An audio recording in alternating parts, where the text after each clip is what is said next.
Hello दोस्तों, राधे राधे। तो आज हम बात करेंगे सबसे पहले इस बात पे कि कैसे किसी एक स्टॉक को चुनें, किसी स्टॉक को कैसे एनालाइज करें, क्या क्या पॉइंट्स हमें देखना चाहिए और उसके बाद हम उसमें निवेश का निर्णय लें या ना लें।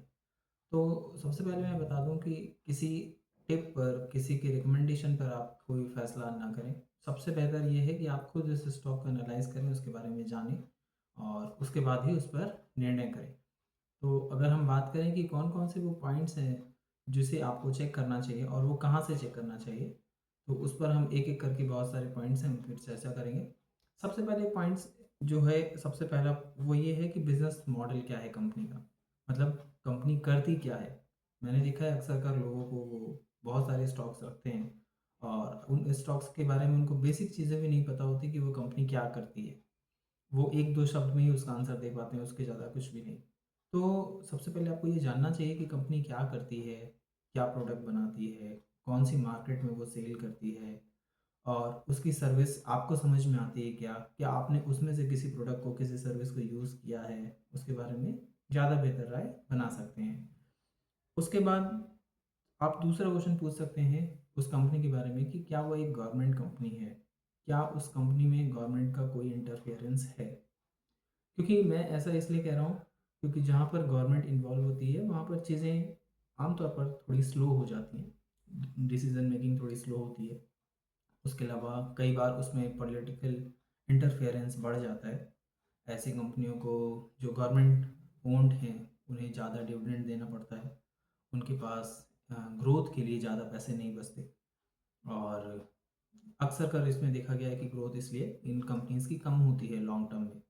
तो आप सबसे पहले ये चेक कर सकते हैं सेकंड नंबर पे कि क्या उसमें कोई गवर्नमेंट इंटरफेरेंस है और अगर ऐसा है तो ऐसी कंपनियों में सोच समझकर निवेश करें। हाँ, इसमें एक फ़ायदा होता है क्योंकि इसमें डिविडेंड यील्ड अच्छी मिल जाती है, बट डिविडेंड यील्ड ही वो चीज़ नहीं है जिसके लिए आप इन्वेस्ट करते हैं।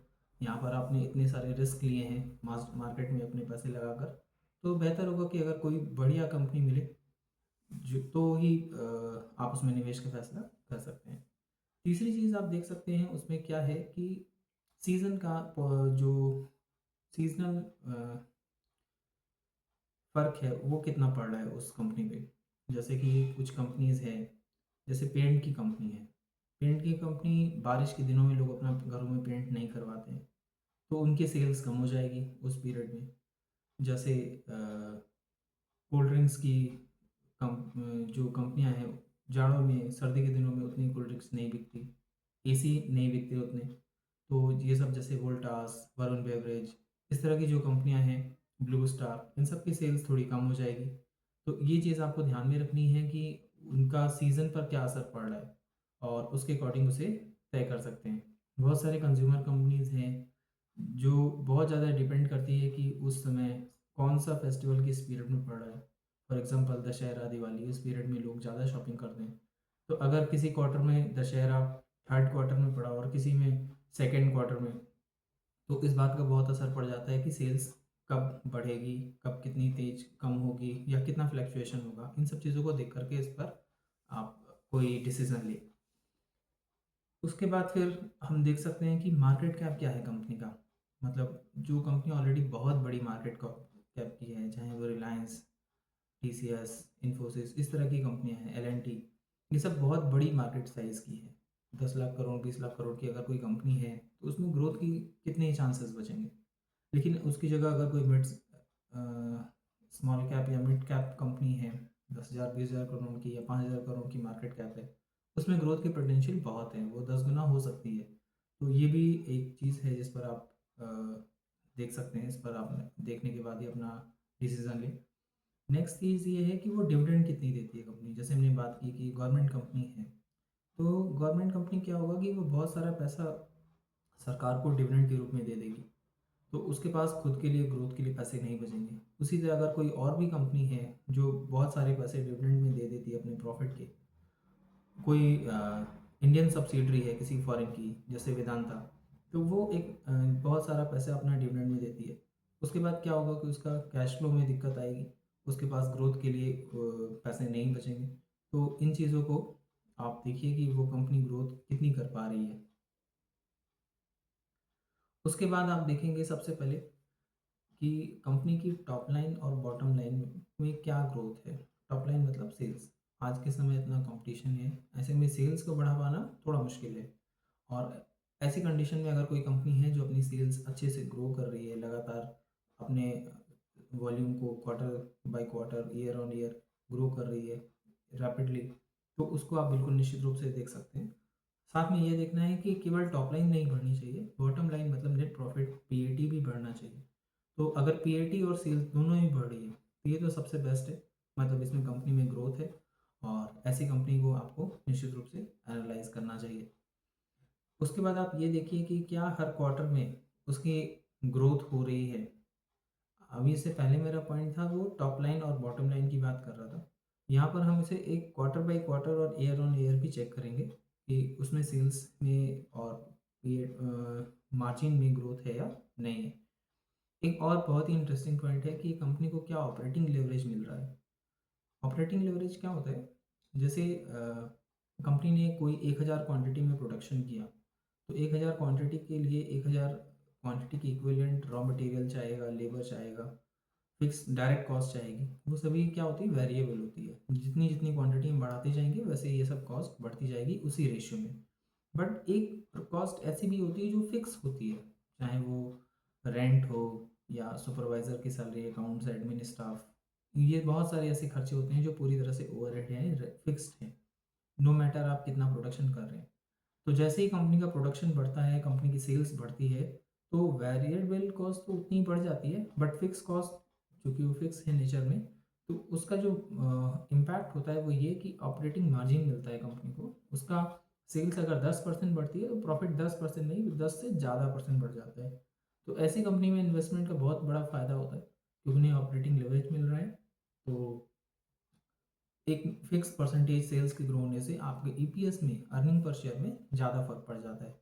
तो ऐसे में अगर कोई कंपनी है जो ऑपरेटिंग लेवरेज जिसको मिल रहा है, जो अपने गाइडेंस में ये बता रही है कि उसे आगे जाकर ऑपरेटिंग लेवरेज मिलेगा, उसका प्रोडक्शन बढ़ेगा, उसकी सेल्स टॉप लाइन इस फिक्स रेट से बढ़ने वाली है, ऐसी वो उम्मीद लगा रहे हैं, तो वो एक बहुत ही अच्छा पैरामीटर होता है जिसे देखकर आप इन्वेस्टमेंट को डिसीजन ले सकते हैं।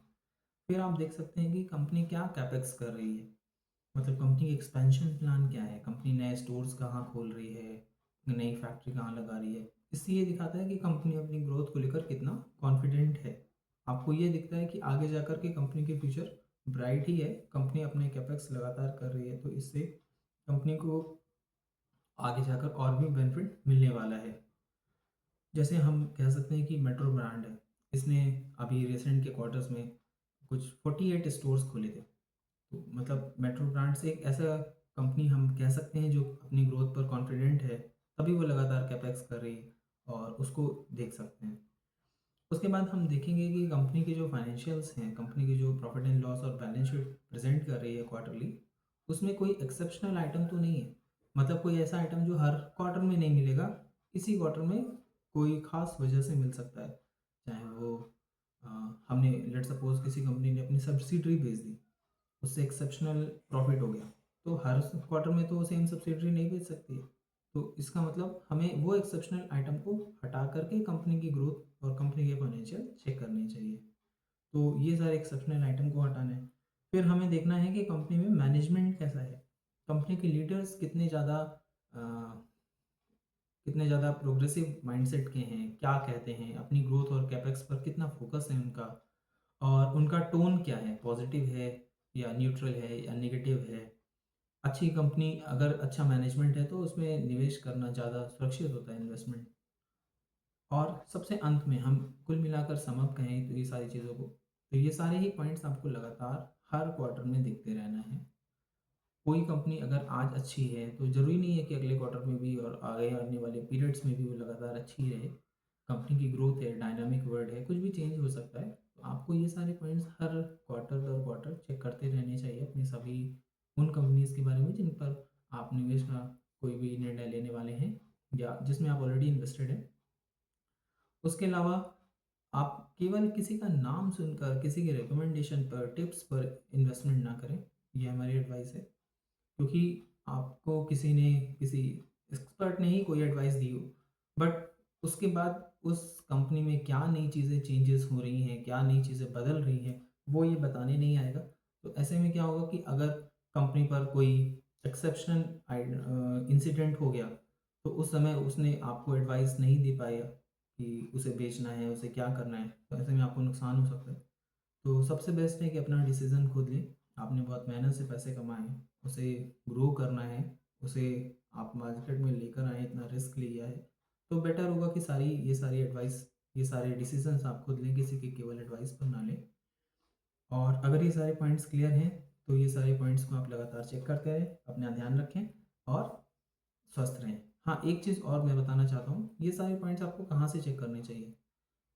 कंपनी को अपने सारे क्वार्टरली रिजल्ट्स, इन्वेस्टर प्रेजेंटेशन, सारे अपडेट्स, मर्जर एक्विजिशन, ये सारी इन्फॉर्मेशन एनएससी और बीएससी की साइट पर अपडेट करना होता है।